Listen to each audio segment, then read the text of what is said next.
Respected Dr. M.I.M. Nehruji, Chairman and Dean of GEMS B School, I am very privileged to share a dais with Professor Chambi Puranik, Chief Academic Advisor, and all the professors who are here, the invited guest, the parents for whom this day is very, very memorable. Because there is no great privilege than to see the for the parents to see their children passing out with flying colors, certified by the society as educated, probably in this time and age when the whole world is open in front of them for a greater career prospect. The invited parents are sitting here watching, and we must be very conscious of this fact. Many of your parents wanted to achieve something in life, but circumstances might not be kind to them. They must have invested all their time and effort on the children who are sitting here. They must have sacrificed their life so much so that their sons and daughters get something which they couldn't get. Today is such the kind of day. That is why I mentioned it's a great privilege to stand among such unique parents who have come all the way on a rainy day in Bangalore. And more importantly, the heroes and heroines of the day, without whom the convocation will be meaningless. Dear students who got their degrees today, who are walking out into a very different world starting from tomorrow morning, where they will have a bit of burden on their shoulders. At the same time, a lot of opportunities and dreams, which they are going to pursue with all their heart. So I take this opportunity to congratulate all of you. It is only auspicious on this wonderful day, Varuna Bhagavan has decided to bless you. In all cultures, be it Hinduism, be it Christianity, be it Islam, in every single culture, we all place a lot of emphasis on Parampurul, the force of nature. Whatever we do, the nature has to bless us. Among all the nature's blessing, Agni and water blessings are very powerful. Because water is so pure, it comes directly, it falls on your head. That is one kind of a blessing. Agni is also so pure. Whatever you put into an Agni Kundam, it has got the ability to burn everything and make it into a Bhasma. So today, all of you are privileged to get the nature's blessing, which is Varuna Bhagavan's blessing in the form of pure water. You might not remember this day now.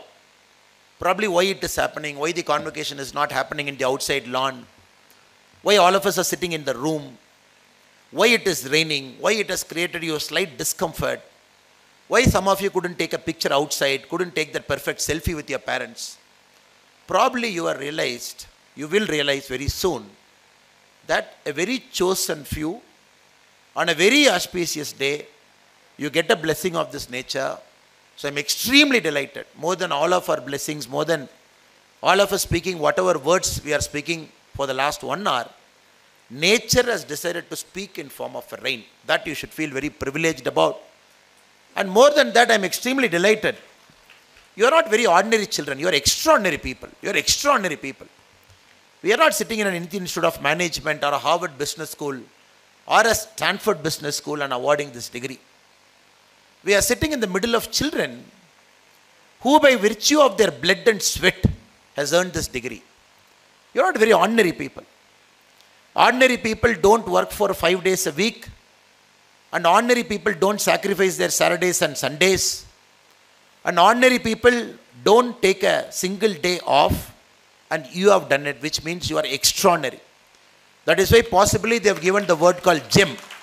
The name of the business school itself is called gem, because gem is a very rare commodity. I was very surprised when I got an email from madam who's sitting here. When I went through the school, I was very surprised. Started in 2006. The very first convocation, one of the greatest sons of Bharat, Dr. Apul Pakil Jainulabdin Abdul Kalam ji came, APJ Abdul Kalam came for the very first convocation. Very eminent and reputed people like Subramania Swamiji, very eminent and reputed people like T.N. Seshan Avargal, Madam Nirmala Sitaraman, very, very eminent people have come here. When I went through the curriculum a little bit out of curiosity, I found this program is very unique. Monday to Friday. Saturday you will come, study for 7 hours, the MBA students. Sunday again you will study for 7 hours. Monday morning you will be back to your workplace. The day you join this program, all of you get placement. You stick on to that company for 2 years during your course period. Then again you work for 2 more years after getting your degree. So this is such a unique program. That is why all of you should feel very proud about yourself. No student sitting in any college across the world would have gone through the grind that you have gone through. You should feel extremely happy. Today is a day that is a culmination of all of your hard work. And many days you must have felt very tired. Many days your body must not be cooperating. Many days I am very sure you must be feeling like giving up.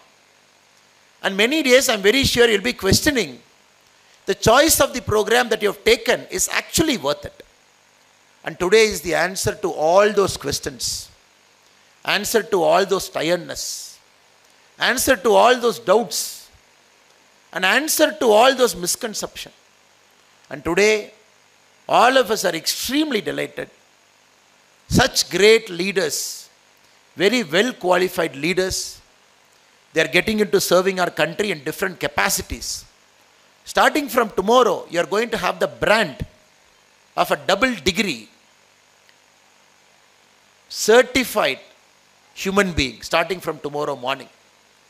And your job starting from tomorrow morning will be to put all this knowledge you have earned for the use of humanity, for the use of our country, and for the use of the world. I also take this opportunity to apologize to you that I am the cause of the inconvenience where the program is supposed to happen tomorrow. It got shifted today. Normally, programs of this nature, when somebody asks me, I make it a point to just say, I'm very sorry. I wish you the very best. Because I know the kind of job I am in, where many things are not in my hand. Many a times I have to dance to the tune of others. And many a times we meet with emergency like most people in your life do. That is why I am very specific with respect to committing to a date. And once you commit to a date, you are not able to make it. You put a lot of people under inconvenience. Parents have to travel from different parts of Karnataka, maybe from Tamil Nadu, maybe from Bengal. They must have booked their tickets in advance. Students must have made up their plans. But in this case, the joy of seeing you, the joy of being part of something that is truly a privilege and honor for a person like me, where you are going to award degrees to students who have earned it by virtue of their blood and sweat. That motivated me to commit to this program. But unfortunately, I couldn't honor the date that was initially agreed to. But still, all of you are kind enough to adjust to the new date.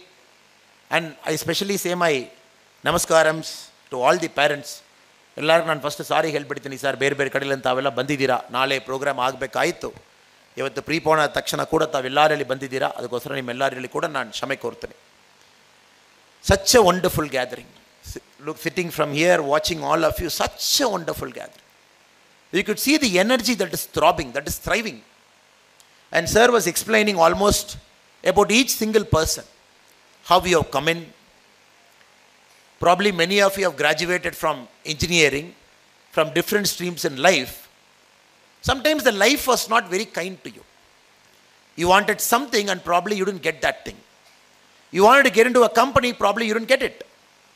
And some of you here, you got what you want, but many of you, you wanted something else in life, but life did not give it to you at that point of time.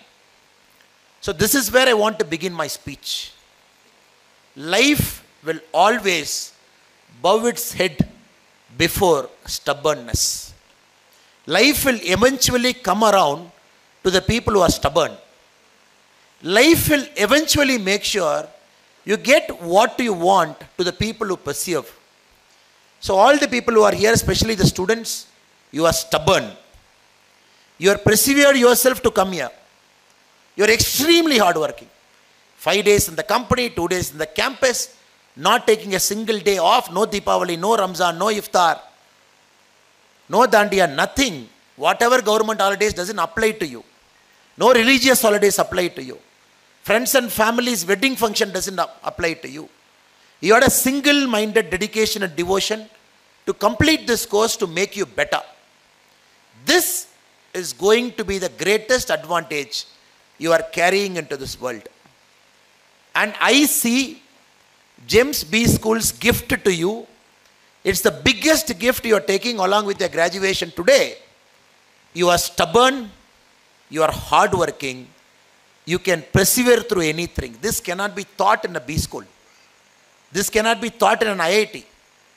This cannot be taught in an IIM. This cannot be taught in the Harvard and Stanfords of the world. This is this inner metal which can only be chiseled by the professors who are sitting here. Only when you are willing to submit and surrender yourself to this program. So all of you have chosen to submit and surrender yourself to this program. Whatever pace they put through you, you went through that pace. You never complained.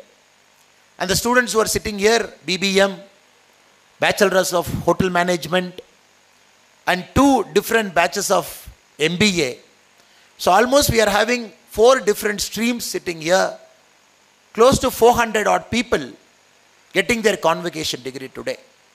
The reason I am taking more time to talk about this is because you should feel happy. What you have achieved today is something extraordinary. Not many people in the world will get this. Truly extraordinary things you have done, and today is a culmination of it. When I mentioned that some of you weren't successful in your previous avatar, at 10th, at 12th, and engineering, you wanted to do this, probably you couldn't do that. Because you have to understand, a school or a curriculum tested you on certain components, which the real world might not test you in the same component wise. The schools have tested you on intelligence, but the real world, starting from tomorrow morning, is going to test you on emotional intelligence. The school world and the college world have tested your hard work. Starting from tomorrow morning, the real world is going to test your perseverance. The schools and the colleges have tested your rules and order. Are you coming at 6 o'clock? Are you coming at 8 o'clock? Are you sitting through all the classes? Is your Saturday and Sunday marked as present here?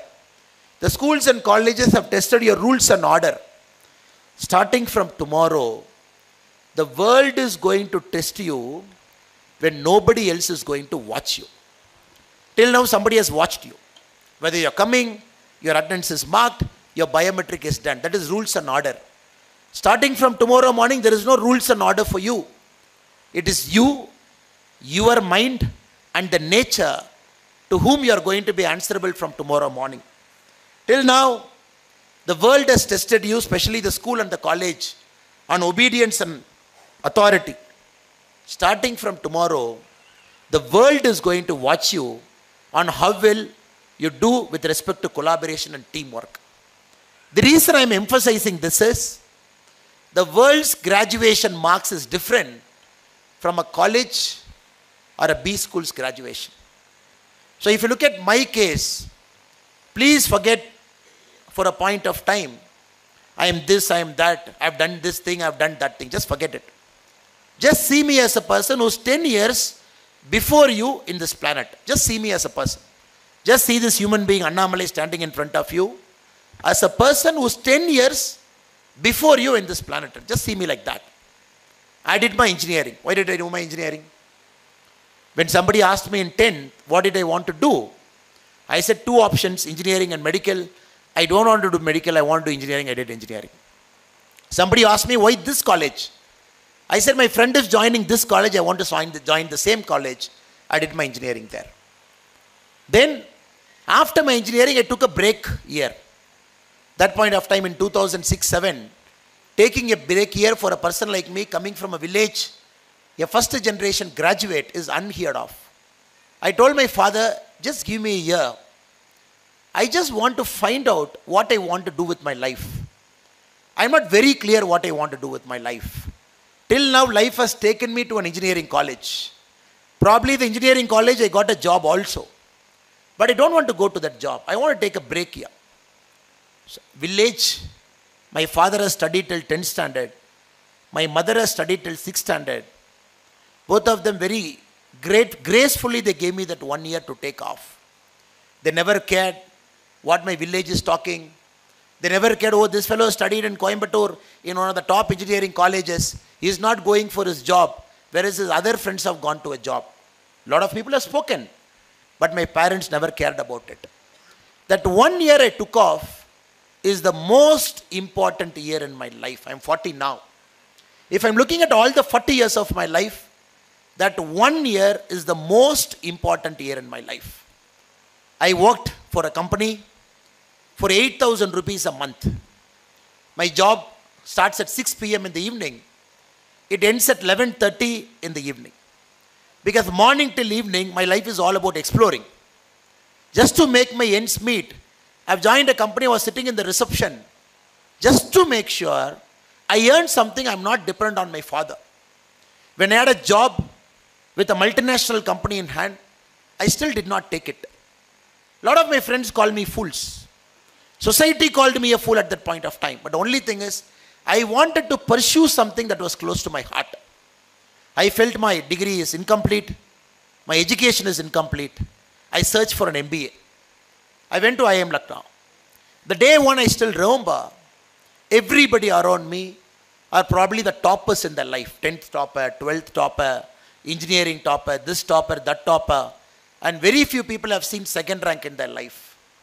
I'm one of those guys in the batch who's that 70%, 75% category guy. So 2 years somehow passed through IIM. The only goal I had in my life was to learn, to seek, to assimilate, to understand where the world is going. Again after MBA, when you are graduating like this, I was one among the few guys sitting in the graduating batch 2010 without a job in hand. Because my civil service interviews was 6 days after my convocation. To the day of my convocation to the civil service interview was 6 days. I gave my prelims and mains both in my MBA time.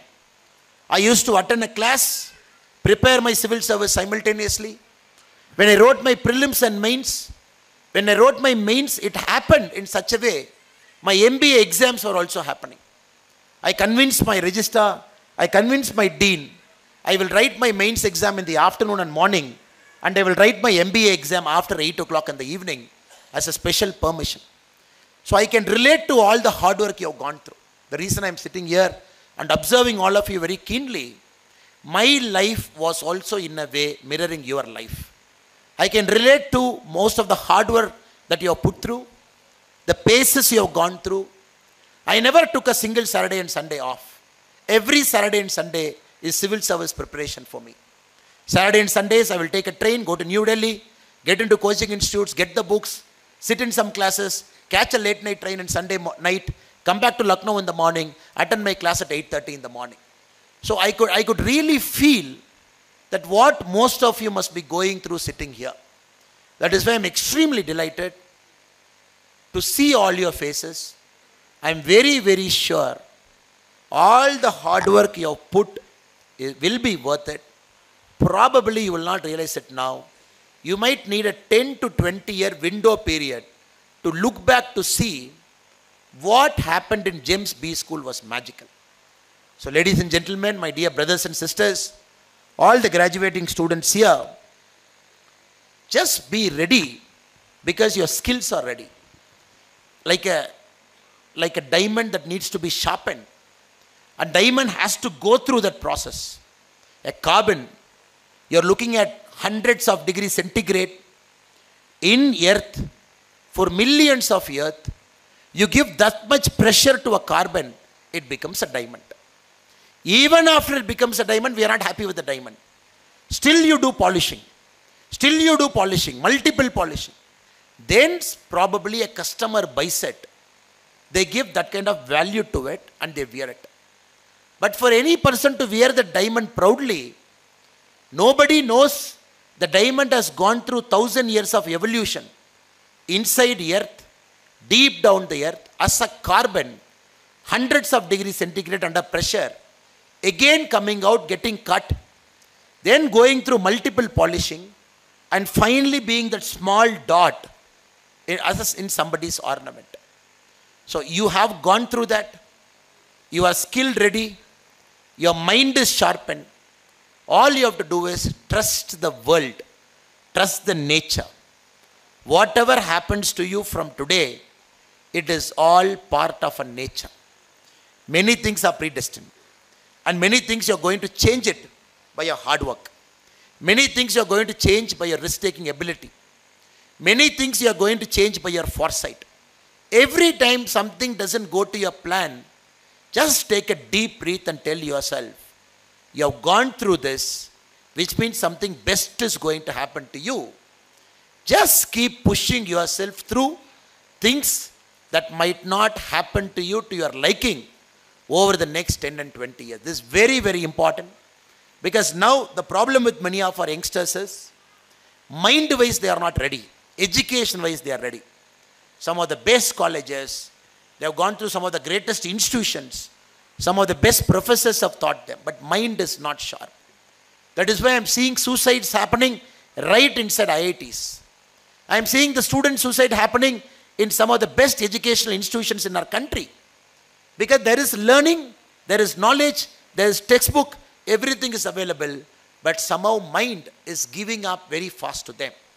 So not only has the GEMS B school trained you with respect to knowledge, trained you with respect to subject, they also have made sure mind-wise you are sharpened, mind-wise you can take up any pressure, mind-wise you can withstand anything in your life, because that eventually will be more important than a mere textbook degree or a convocation certificate in a piece of paper that is in all of your hand. So here, secondly, feel happy. Your mind is extremely sharpened. So whatever you want to do out in life, 100% you will do it without fail. Also friends, you are also living in a time, the world is going through a seismic change. Very few generations in our life can say, I saw fire. None of us can say I saw fire, because fire was seen multiple centuries before by our ancestors. Some generations have seen a wheel, which we didn't see. Once the wheels came in, the circular wheels came in, again it was a civilizational change. Some generations have seen tools, a hunting tool, a pottery making tool. Again it has changed the course of civilization. Some generations have seen the invention of automobile, a car, an internal combustion engine, or possibly an airplane. So you can roughly mark out the whole humanity, civilization into maybe 8, 9, 10 epoch-making civilizational shifts. In the last, maybe if you take 5,000 years, you could see about 10 shifts that has changed the course of humanity.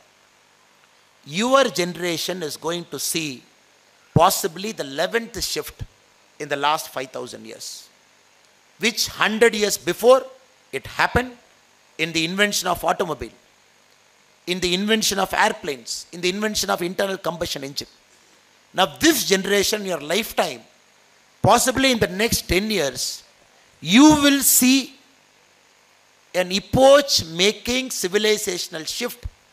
That is the era of artificial intelligence. I am not very sure whether MBA programs will exist 10 years from now. I am not very sure whether the current model of textbooks would be useful 10 years from now. I am also not very sure the current method of classroom teaching would be the same way 10 years from now. Because you take your cell phone, it has come right into your cell phone. You need not search anything. You get into your WhatsApp. On top of your WhatsApp, you see Ask Meta Artificial Intelligence. You can type whatever you want, it gives you answers. It has come right into your WhatsApp. Every single answer is right inside your phone. So this is the beginning of artificial intelligence. A machine learning is able to pick up knowledge that is far available, is able to condense it in a matter of seconds. It is able to feed it to your screen, for which we had spent our life studying, for which we have dedicated our life perfecting. Now most answers seem to be in the era of artificial intelligence. It has come right into your WhatsApp now. The next shift from here, possibly in the next 10 years, from artificial intelligence, we will be moving towards the artificial general intelligence, which is AGI. For some of the students who might not be aware what AGI is, artificial general intelligence, AGI, is the inflection point when the artificial intelligence will have better cognitive skills than a human being. So right now this AI doesn't have better cognitive skills than a human being. From AI to AGI, you might see a decade or 2 decades. Moment you see artificial intelligence becoming artificial general intelligence, AGI, then possibly we know this is the 11th, maybe 12th, epoch-making, civilizational shifting technology that has arrived. To go from AI to AGI, we all have to go through something called ACI, artificial capable intelligence. It doesn't have the cognitive skills, but it can function like an average human being. To function like an extraordinary human being with complete cognitive skills, it has to go towards AGI. Now we don't know when this is going to happen. AI has come. We don't know when AGI is going to come. Is it 10 years? Is it 20 years? Is it 25 years? ACI, the middle, is it going to come in 10 years, 15 years? We don't know, because that is where most of you would be working. Most of you would be spending your lives in the next 10, 20 years in this evolutionary shift. Just imagine, just look at my cell phone. This cell phone has got multiple microchips. It has got about 7 or 8 major microchips. One to control my camera, one to control my audio video, one to control my processing ability of the cell phone, and probably one to control the screen. Now can any one of you tell me, the one microchip, if I take one microchip in my cell phone, how many transistors are inside that microchip? 1940, you had 2 transistors in a chip. 1960s, possibly you had hundreds of transistors. You are standing in 2024, you are carrying the power of artificial intelligence in your cell phone, which is going to remove the gap between the haves and the have-nots, which is going to possibly remove the gap between rich country and the poor country in the form of a chip. The current chip which my cell phone is using has got 13 billion transistors in a single chip. 13 billion transistors. This is the world you are entering. So whatever you do in the next multiple years, be conscious of this fact. Be conscious of this fact. There is only one company in the world which manufactures almost 100% of what we are talking. There is only one company in the world which manufactures a machine which manufactures the transistor. There is only one company in that world which can assemble and bring it to you as a cell phone. Most of the chips that I am talking here is manufactured by a company called TSMC, Taiwan Semiconductor Manufacturing Company based in Taiwan. 100% of the high-end chips. There is only one company which manufactures the machine for manufacturing that chip. That company is based in Netherlands. It is called ASML.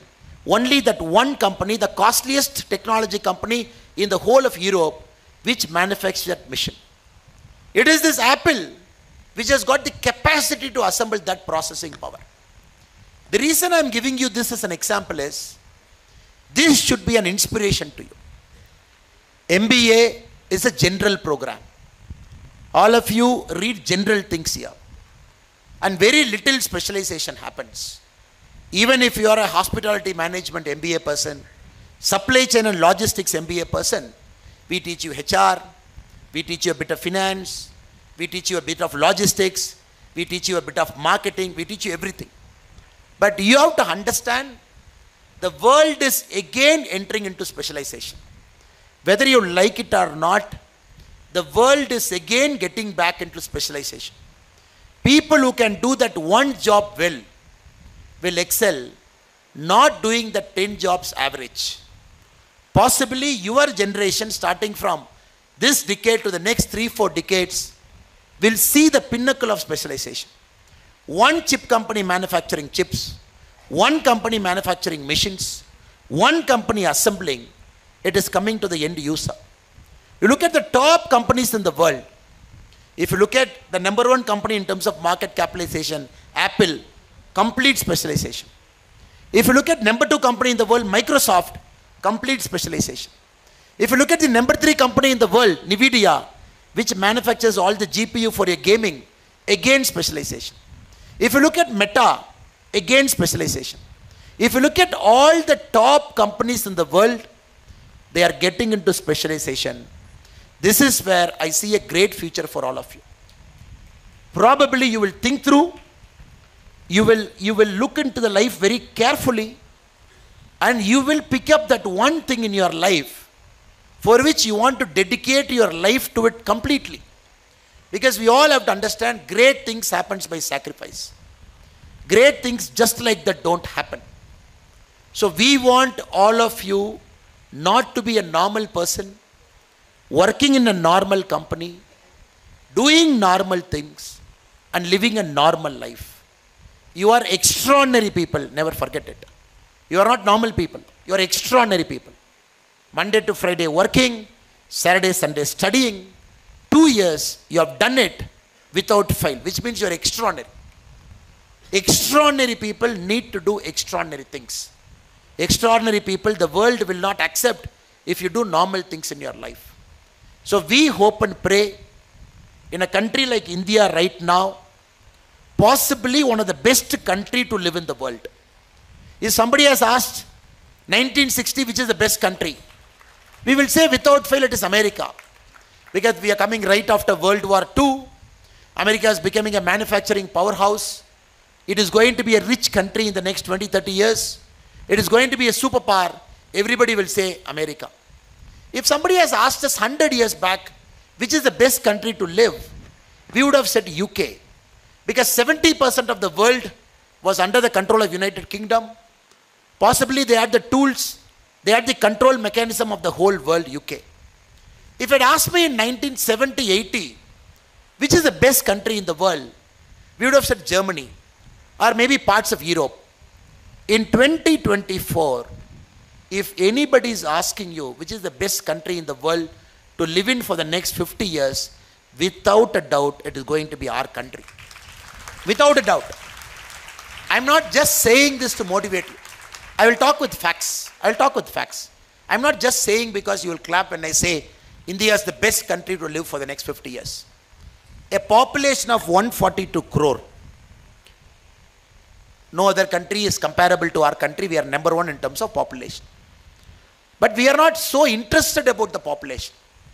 We are interested about the quality of the population. How is our population?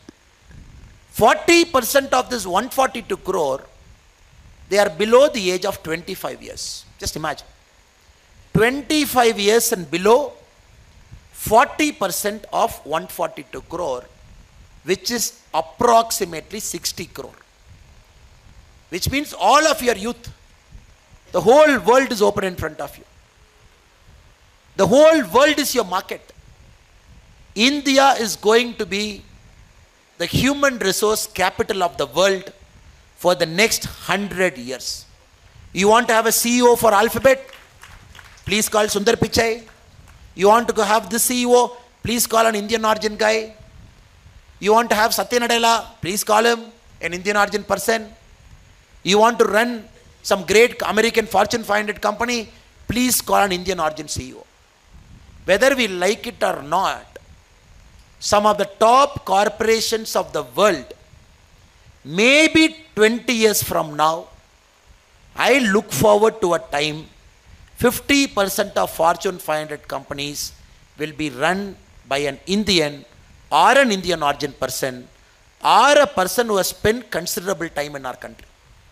50% of Fortune 500 companies, 250 companies. Right now we have 19 companies run by Indian origin CEO. You will see a world where 50% of Fortune 500 will have an Indian origin CEO, because this will be the world's largest market. No other country is going to have the market that we are going to have. And this market is the most complex market of the world. Being an Indian, born here, studied here, we have prepared you for a global role. You know what the complexity of this country. I speak a different language, you speak a different language. I dress differently, you dress differently. I have a dialect, you have a dialect. You go to Northeast, that is slightly different in terms of food. Kashmir is different. Inside Karnataka, Coorg is different, Mysore is different, Shimoga is different, Bijapur is different, Bangalore is different. Inside Bangalore, JP Nagar is different.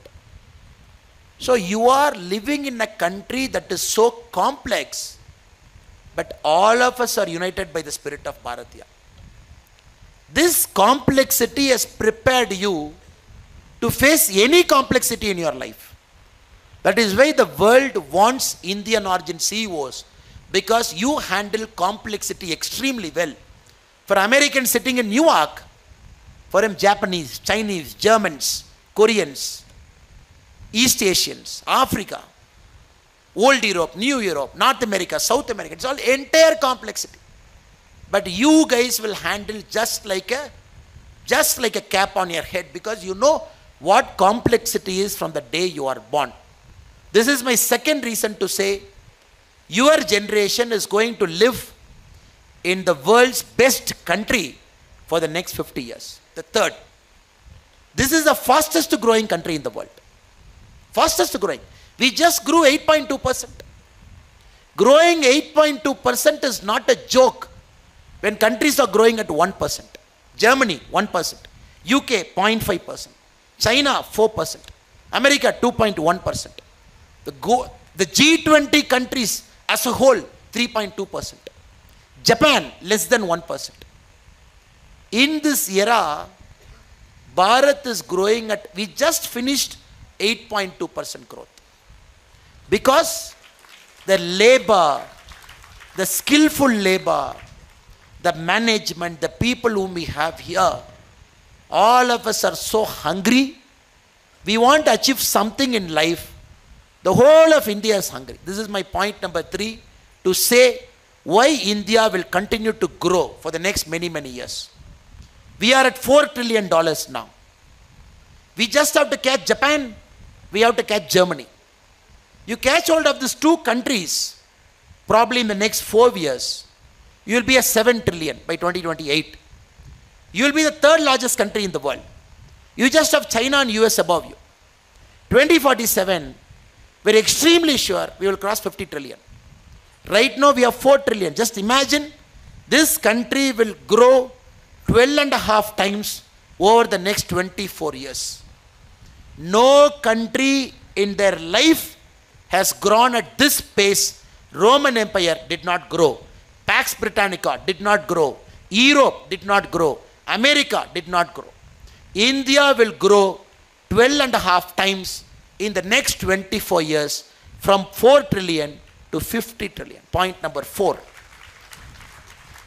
When you hit $50 trillion, you are obviously world number 1. We will have so much wealth, we can take care of all the social problems. Poverty, we can take care. Technology with money makes the standard of living more comfortable. Age-old diseases, we can find a way to cure it. Old people, giving them a comfortable living, we can do that. Changing the mode of transportation, we can do that. Right now, one bullet train from Ahmedabad to Mumbai is costing 1,60,000 crore to build. Now we want to build Hyperloop. Just imagine building a Hyperloop. With money, India can do anything. Your generation is going to make it happen. So don't even waste away this precious gift nature has given. Born around 2000, getting graduated around 2024, entering into a country that is all set for growth, entering into a country that has just grown 8.2%, and this country going to grow as per our prediction 12.5 times in the next 24 years. What more can you ask, sir? Everything is available. You just have to go open the tap and get the job done. That is why I hope and pray all the young graduates who are here, there is going to be a beautiful life ahead of you. Now coming to the last part of my speech, I thought whatever mistakes I have made, me being 10 years in front of you, I thought I'll give you some tips. Normally this kind of big lectures people forget, but small tips they'll remember somewhere. So 6 things I thought I will tell you today as your well-wisher, as your older brother. Probably this might help you. The seniors who are sitting here, I'm very sure they are more intelligent than you and me. They have more wisdom than you and me.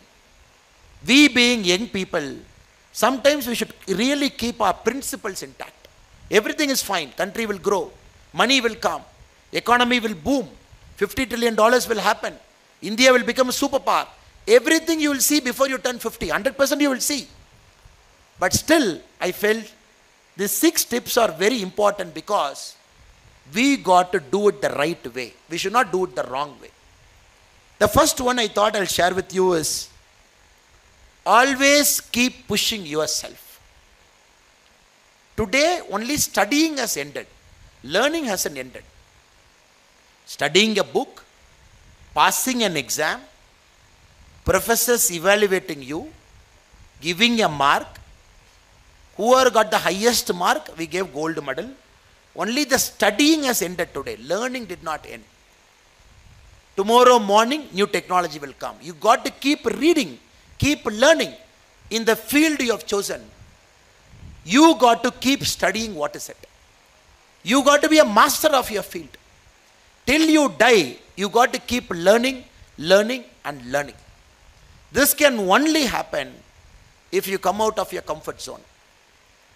15 days from now, on 28th, I am flying out of this country to Oxford for a 3-month program. When somebody told me, oh, you are a busy politician. Why do you want to study now? You have done your engineering, you have done your MBA. And politics teaches you everything in the field. You meet all kinds of people. Why do you want to go and learn? My answer is, which I told many of my well-wishers and my friends and my parents also. Being a student at a point of time in our lives always brings back that hunger. Sometimes we get used to the comforts of life. When we force ourselves to be a student for some time, even the wrong things that has got into your head, you will remove it. So I am again becoming a student on 28th of August. I am doing a fellowship in Oxford in London, a 3-month program where I will stay inside a hostel, walk to my classroom, carry my ID card, sit in the classroom, listen to the professors, finish a thesis, then I'll come back to our country in the last week of November. This I believe I have to do. No matter what, I have to challenge myself. Now my goal is to see different cultures, learn people, see them, understand how their democracy is different from our democracy. Intermingling of global population. What do they think about India? It's an opportunity for me to present about our country. So my advice to all my young friends is, reading has ended, learning has only begun. Keep pushing yourself out of your comfort zone. Keep learning, learning and learning. If needed, after some time, maybe after 10 years, you want to take a break and do a fellowship or do a course or do a 1-year course, please do it without even thinking, because the world will again keep you ready for the things that will come. Second one I thought I should tell you is, always remember, money can buy you many things, but money can't buy all the important things in life. Money can buy a car, money can buy a sort of social prestige, money can buy a bit of peace and happiness, money can buy you comfort. Maybe after 40 you will realize There are many more things in life that are more important than money. Meaningful relationship, family, your friends, your social life, sense of balance you have in your life. So as this young graduates here, as you start chasing money, always remember, along with money, you got to chase other things also. You will get good friends only when you invest on them, only when you give time to them. You will have a meaningful relationship only when you are available to your parents, only when you are available to your children and your spouses. So these are very, very important to you in the next 10-20 years. You will become busy. You will be big guys in an organization. You will be doing multiple things in your life. But always remember, some relationship, if you don't nurture now, you will not get it back. At 25, 30, you got to take care of your parents. Your parents need you now, not when they become 85 and when you become 55. It is very important, whatever you do, make sure you allocate time for all of this, because money can buy many things, but money can't buy many important things. Possibly at 60 we will realize these are more important than money. So let us not make the same mistake many of our brothers and sisters from the previous generation made. Let us chase money, build a career, make products, sell it, invent companies. Let us do everything possible. Take time out to breathe. Take time out to see the nature. Take time out to see a beautiful sunrise. Take time out to sit with your parents and drink a cup of coffee.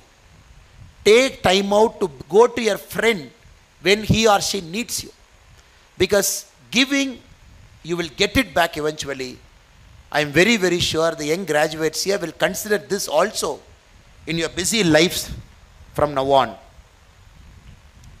Third thought I thought I should share with you is, always keep a hobby. When somebody asked Abhinav Bindra after the Beijing Olympics, now what? You won a gold in Beijing Olympics.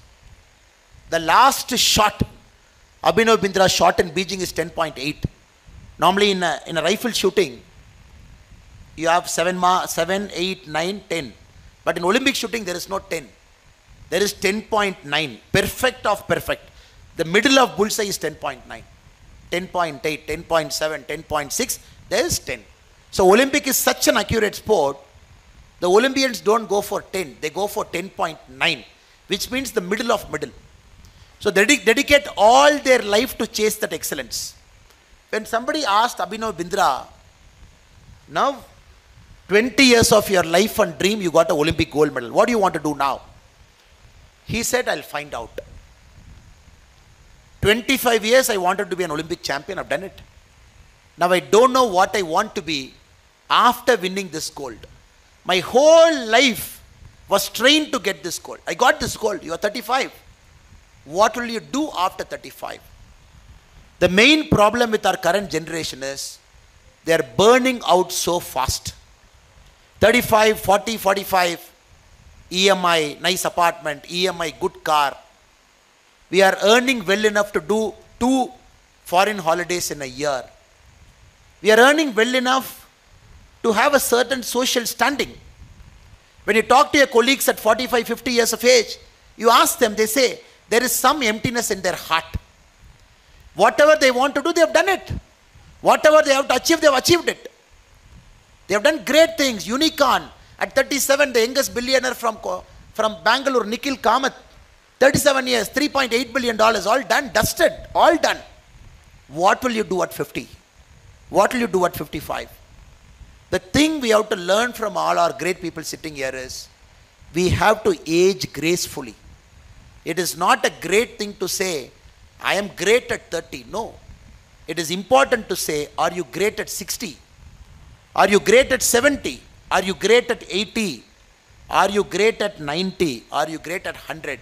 The reason I am asking you this question, because your generation, you are going to live more than all the previous generation, because You are living in the era of terrific research happening in synthetic biology. Google has put thousands of crores into synthetic biology. Stanford has done pioneering research. How to extend your life. How to make sure the telomeres on top of your cell. How we can minimize the damage for the telomeres so that your longevity goes up. If there is a problem in your liver, we can fix only that liver. Or we can get into your DNA, fix it and come out. So next 20, 30 years, you will see all sorts of things happening where you will live for a longer life. But the question is, do we have to live an empty life? After 45, after 50, should our lives be empty? How we should live with our grandchildren? You and your wife, or the lady here with your husband. So both of you should hold your hand each other and live gracefully till 85, till 90. That is life. So I hope and pray in your busy lives, from tomorrow morning, traveling all across the world, working, you will find a hobby that will always keep you alive. It could be running, it could be a sport, it could be anything. There should be one thing in your life apart from work, because work will always bore you. However motivated you are, however great you are, work will eventually bore you. It is this hobby.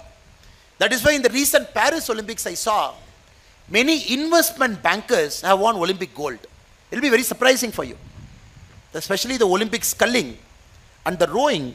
Some of the top investment bankers of New York who run $1 billion funds, who earn $20-30 million a year, they won an Olympic gold because a sculling or a rowing is their passion. A horse dressage is their passion. Show jumping is their passion. There is a job, there is a life. But they never allowed their passion to die. So I hope and pray all my young friends who are here, by pursuing a hobby very seriously, you will live a multi-dimensional life. You will live a long life. You will live a happy life. You will live a meaningful life. Because once you hit that 100 crore or 50 crore or that first house or the first Benz or the first Audi, what after that? There is nothing after that, sir. The secret of life is after reaching there, there is nothing after that. So we all chase and chase. Once you get it, it becomes meaningless. So let us get it. It's okay. Let us get it. Comfortness in life is important. But what I am trying to tell you is, even if you get it, there should be something inside you to keep you happy and alive. The fourth one, I thought I will tell you is, life is always fair in the end. My IPS batchmates, I had an interesting set of IPS batchmates, 150 in the batch. Somebody is a bus conductor, wrote the civil service exam, cleared it, became an IPS officer. One of my batchmates who is in Orissa now, a Tamil brother, he was a hostel warden. He ran a small roadside hotel. He did everything possible. IPS officer. Lady officer in Delhi, again from Tamil Nadu. Husband was a constable. They were doing parade every Friday. She was coming and watching her constable husband standing in the parade. She asked her husband, who is that person standing, all of you are saluting? He said, Bada Sabe, SP, IPS officer. She said, can I become that IPS officer? The husband laughed. To prove her husband wrong, she also became an IPS officer. So we have stories like this in batches after batches. The reason I'm telling you this story is, life is not always who starts first. Life is always who ends first. So just imagine, life is very fair to you. Life is never unfair to anybody. You might say, oh, I did so many great things, life is not fair to me. I studied so much, I'm unlucky. You see, for 40 years I did not get anything, but this fellow got everything. You might say, if you look at the life as a totality, life will always balance. When we end our life, life will always give what we want. I will again give an example. When I was the ASP, Karkala, Western Ghats, Later I became the SP of Udupi. One of the constable who worked with me, ramrod straight constable, a person of highest integrity. And you all know a constable gets how much salary? 25,000. He works 16 hours.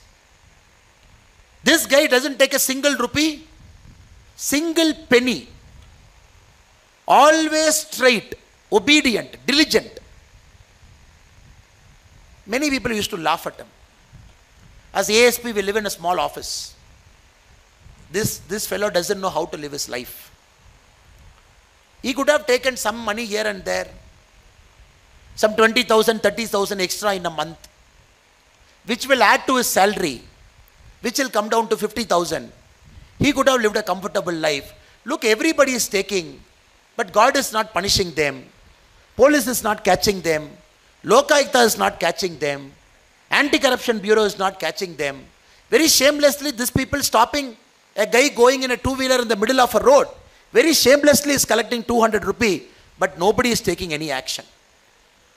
And many people in their service, by being corrupt, has also retired at 60 years without getting caught. For every 1% who get caught, I would say 90% of corrupt people, they retire without getting caught. Every 1% they get caught, 90% of people happily retire without anybody catching them. Then we ask ourselves, what is justice? What is karma? Somebody is making a mistake, no punishment. But a government clerk earning 25,000 rupees is ramrod honest, is suffering. Living in an 8,000 rupee house, not able to give good education to his children, not able to take his children to a good hotel, not able to buy a good dress, when that person could be corrupt, but still he chose not to be corrupt. So do you know what happened? That constable's son became an IPS officer. It just happened when the father was in the service, the son was an IPS probationer. Then one day in a meeting I was telling, this is karma. Karma will always balance things in life. So youngsters here have to understand, life is always fair to all of us. You might not get something today, doesn't matter, sir. Doesn't matter. You will get it when you need to. You will not get it when you don't want it to happen. So all of you, my sincere advice to all the young graduates here, over 60 years, over 70 years, you might not make more money. Your children will be great. You might not make more money. Your father will live long. You might not make 1,000 crore. Your family will be happy. Other sense, you might make 1,000 crore, but 50 years, you might go to jail for a corporate governance fraud. You might make 500 crore. Something will happen to your children or to your parents. So always remember, karma will eventually get back at each one of us. Nobody can escape this earth without paying the price for karma. So you got to be patient. That is more important. You got to be patient. Something doesn't happen means some good things are waiting for you. Something is delayed means some great things are going to happen in the near future. With the spirit of positivity, life is always fair to everybody. It balances always. Something it will give you, something it will take you. Something it will take, something it will give. Totality, life will be fantastic. So remember this. Don't feel bad, I didn't get it today. Don't feel bad, I didn't get that promotion. Don't feel bad, the first company you started is not doing well. Keep trying. Keep doing your hard work. Keep preserving yourself. Things will eventually happen to you, friends. Last but not the least, be spiritual. All faiths are here. I see a lot of parents from the Islamic faith here. A lot of people from the Hindu faith. A lot of people from the Christian faith. People from the other faiths also. Don't confuse spirituality to religion. Both are different. Islam says 5 times you got to pray. That is the faith of Islam. Hinduism says you can worship your God any way. You fall, you say namaste, you come on Monday, you come on Saturday, you eat non-veg and come, you eat veg and come, everything is okay. Christianity says you come on Sunday, you will be like this. So every faith has got a precept. So I am not saying spirituality is equal to religion. I am saying spirituality is understanding who you are, being comfortable with who you are, living peacefully with who you are being. This is very 3 things. Understanding who you are, being comfortable with who you are, being at peace with who you are. We can do all kinds of things. In Tamil, there is this famous comedy by one actor called Vadivelu. He said, but very big statement, though we laughed at it. ஒரு மணி நேரம் சும்மா உட்கார்றது எவ்வளோ கஷ்டம் தெரியுமா? He said. Sitting 1 hour idle is how tough. Because we are not able to live with ourselves. We are so distracted by cell phone. We want to watch our cell phone. Even no WhatsApp message, we still want to open your WhatsApp message, see and close it. No message in Instagram, nothing is going to fall. Still open the Instagram and see what my friend has eaten for dosa, what profile picture they have kept. Nothing is there. Still open your email and check whether somebody has sent an email. Problem is because there are so many distractions in our life. Spirituality teaches you to live with yourself comfortably. Yoga, please do. Meditation, please do. You want to do extended namaz, please do. You want to take a good pilgrimage, please do. You want to hike a mountain on your own, please do. Spirituality you will only realize when you push yourself. When you are an ordinary person, you will not realize spirituality. An ordinary person has to push himself or herself to realize spirituality. It has to be a yatra. It has to be a surrender. It has to be a fasting. It has to be a penance. Only this will kill your ego. Only when your ego is killed, spirituality is born inside you. Till the ego is there, spirituality is not born. We can go to temple, that is just a drama. We can give 500 rupees in the Archaka's plate so that he will make you to stand first and give you the first prasadam. Useless. You can go to a temple, I can give you all Mala Maryada as the VIP. Total nonsense. That is not spirituality.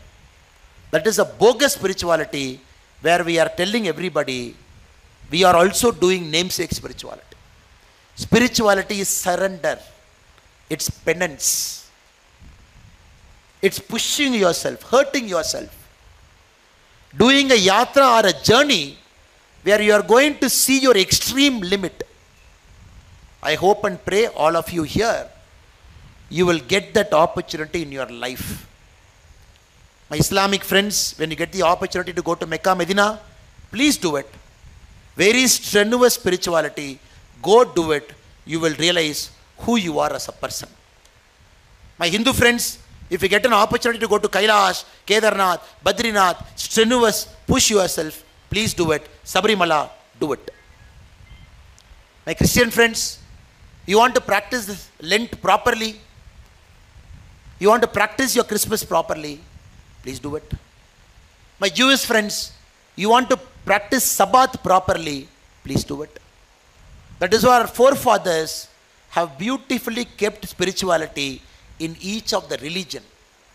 But we are not able to differentiate between spirituality and religion. So my sincere prayer to all of you is, you will keep pushing yourself, keep going outside your comfort zone. You will understand money can buy many things. Money also can't buy very important things. You will understand life is not at 35. Life is at 75. If you want to be alive, young, even at 75, you got to have a hobby. And my young friends, you will understand Life is always fair in the end. Karma will catch up with us. Eventually, we all have to pay a price to karma. None of us will escape. So let us live our life the right way. And my young friends, I am very sure you will also understand your real awakening begins only when your spirituality opens inside. I hope and pray you will not confuse religion and spirituality. You will discover your spirituality inside, where the true meaning of your being you will realize, and then you will live a very happy, comfortable life. Just to end, I am not sure how much of my speech made a sense to you. I am in my last 2-3 minutes. How much did I really connect with you? I am only trying to emphasize you are special people. You are extraordinary people. You are not normal people. Which means your achievement will be extraordinary. I can take a piece of paper, I will write it down, come give it in each of your hand. If it is not happening, after 10 years, you can take my property. So all the B school students who are here, because you are special. 5 days work, 2 days studying, sacrificing your life, which means you will achieve greatness in your chosen field. So that is a given. We all want you to take risk. It is given. You know you will achieve great things in life. Please take risk. Please take risk. I am begging you, please take risk. Start a company, take risk. Travel somewhere, take a risk. You want to make your hobby as your profession, please take risk.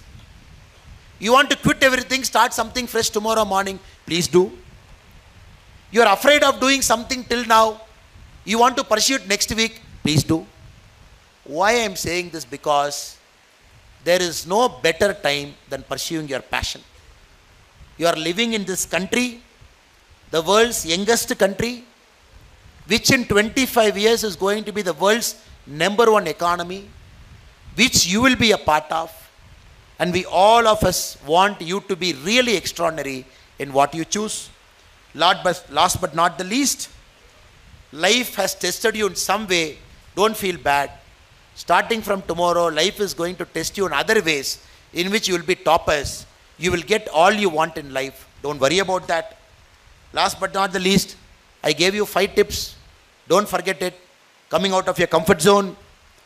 Remember the importance of money and also not the importance of money. Importance of hobby. Importance of karma and life. Being spiritual. I am very sure, small world sir, we'll keep meeting each other. Whenever I happen to see you, if I'm able to remember your face, I'll say hello. If you're able to see me and remember my face, you please say hello to me. So that let us check on with each other what each of us are doing. What I am doing, what you are doing. Let us keep a track of each other for the next 25 years and make this country a great, beautiful, developed Bharat for which all of us should play a major role. I take this opportunity to thank the 2 eminent gentlemen sitting in the stage, James B. School, the Chairman and Dean, MIM, Nehru ji, and the Chief Academic Advisor, Professor Chambi Puranik ji, and all the parents. Once again, my apologies, sir, for the trouble. It is supposed to be tomorrow. You have come all the way for today. Thank you so much for coming. And all the guests who have come from different parts of Bangalore and different parts of India, not worried about this inclement weather. I bow my respects and my vanakkam to all of you. And all the students who have come here, you will do great things in life. Relax, chill, have a great fun day today. Let us start our work tomorrow. All the very best. Take care. Bye.